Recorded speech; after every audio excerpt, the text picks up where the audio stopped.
নমস্কার। কলকাতাবাসী এবং হাওড়াবাসীর জন্য একটা অত্যন্ত সুখবর আছে। আবারও বলছি, খুব ভালো খবর। মেট্রো রেলে প্রথম চালু করেছিল 15 মার্চ, ওই সেকশনটায় 15 মার্চ এই বছর 2024-এ হাওড়া ময়দান থেকে নতুন যে মেট্রো এসপ্ল্যানেড স্টেশন আছে সেখান পর্যন্ত গঙ্গার নিচে দিয়ে আমরা সোম থেকে শনিবার পর্যন্ত এই সেকশনে মেট্রো চালাতাম। আবারও বলছি, চালাতাম। এবার নতুন খবরে আসি। এবার থেকে রবিবারও মেট্রো চলবে। কি ভালো খবর তো! হাওড়াবাসী এবং কলকাতাবাসী সবার জন্য এটা ভালো। এবার থেকে রবিবারও মেট্রো চলবে, কিন্তু টাইমিংসটা একটু আলাদা।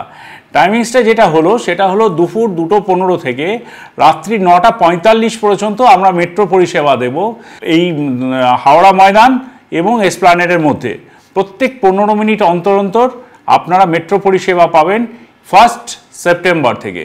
আবারও বলছি, 1 সেপ্টেম্বর থেকে মেট্রো পরিষেবা, যেটা এতদিন বন্ধ ছিল রবিবার দিন হাওড়া ময়দান থেকে এসপ্ল্যানেডের মধ্যে, সেটা চালু হয়ে যাচ্ছে। কিন্তু টাইমিংসটা আপনাদের একটু নোট করে রাখতে হবে বা মাথায় রাখতে হবে বা বন্ধুবান্ধবদের এখন থেকেই জানিয়ে রাখতে হবে যে মেট্রো পরিষেবা গঙ্গার নিচে দিয়ে পাওয়া যাচ্ছে দুপুর 2:15 থেকে রাত্রি 9:45 পর্যন্ত প্রত্যেক রবিবার এবং 15 মিনিট অন্তর অন্তর। এটা এখন আমরা এক্সপেরিমেন্টাল বেসিসে চালাচ্ছি। আশা করি আপনারা এই সুযোগ ভোগ করুন, ভালো লাগবে আপনাদেরও। আর কাজে তো রেলওয়ে আছেই আপনাদের সঙ্গে সঙ্গে, যে কোনো দরকারে মেট্রো রেল আপনাদের সাথেই আছে।